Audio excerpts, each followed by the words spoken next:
Assalamualaikum warahmatullahi wabarakatuh. Perkenalkan, pertama, nama saya adalah Calvin Yunitra dari Prodi S1 Manajemen Universitas Batam. Pada kesempatan kali ini, saya akan menjelaskan secara singkat dan padat mengenai manajemen strategi. Baiklah, untuk tidak mempersingkat atau tidak memperpanjang waktu, langsung saja saya mulai dari yang pertama. Apa sih manajemen strategi?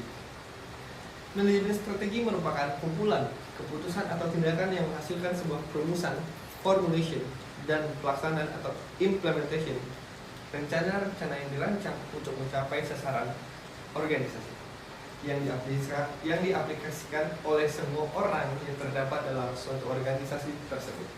Demi terwujudnya tujuan organisasi tersebut, alasan dan manfaat manajemen strategi. Manajemen strategi digunakan oleh perusahaan tertentu yang memiliki alasan dan sudah tentu sudah mempertimbangkan manfaat bagi perusahaannya. Salah satu pertimbangan tersebut adalah memenangkan persaingan pasar bebas internasional ataupun domestik. Yang itu tuh analis SWOT merupakan alat yang membantu manajer untuk menentukan dan mengembangkan strategi yang tepat dalam menghadapi persaingan. Kita harus mengetahui strength atau kekuatan, weakness atau kelemahan, opportunity, kesempatan, threats, ancaman yang terdapat dalam perusahaan tersebut.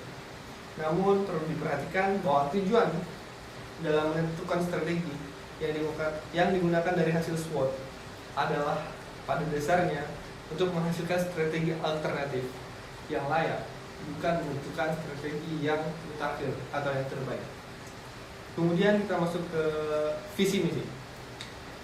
Visi misi merupakan gambaran atau cita-cita dari sebuah organisasi atau perusahaan.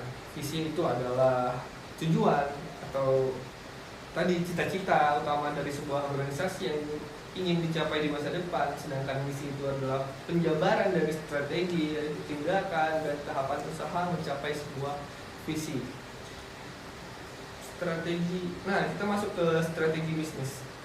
Jadi pengertiannya strategi bisnis itu adalah bisa diartikan sebagai arah tindakan atau serangkaian kepuasan untuk membantu pengusaha mencapai tujuan tertentu dan merupakan kombinasi dari sebuah keputusan yang diambil oleh pengusaha demi tujuan bisnis dan mengamankan posisi kompetitif di pasar.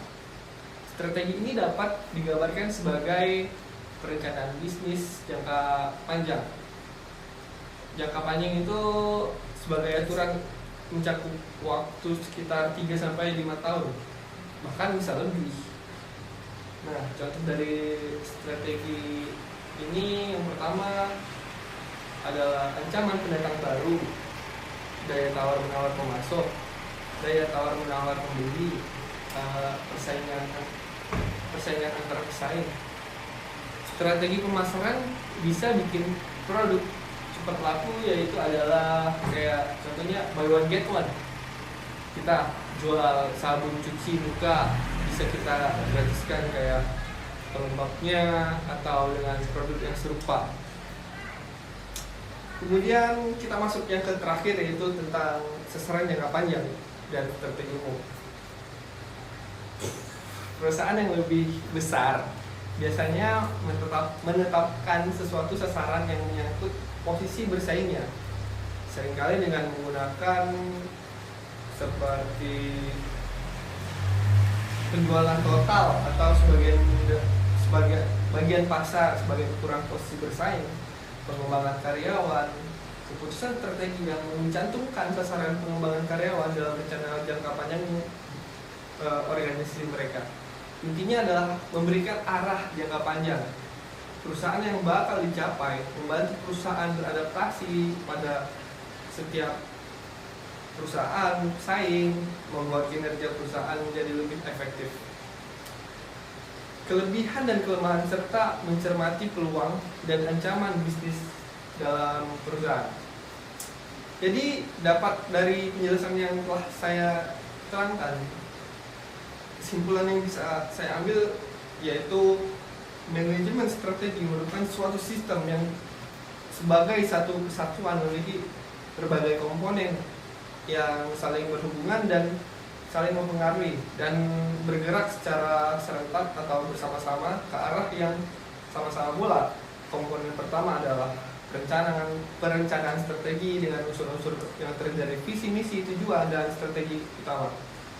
Sedangkan komponen kedua adalah perencanaan operasional dengan unsur-unsur sasaran dan tujuan operasional, pelaksanaan fungsi manajemen berupa fungsi pengorganisasian, dan fungsi pelaksanaan dan fungsi penganggaran, kebijakan fungsional, situasional, jaringan kerja internal, eksternal, fungsi kontrol, evaluasi kerja, dan umpan balik.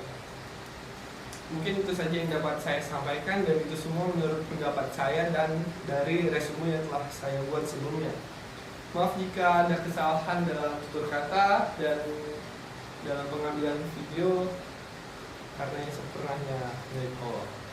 Sekian, terima kasih. Saya Calvin Indra Srendra. Assalamualaikum warahmatullahi wabarakatuh.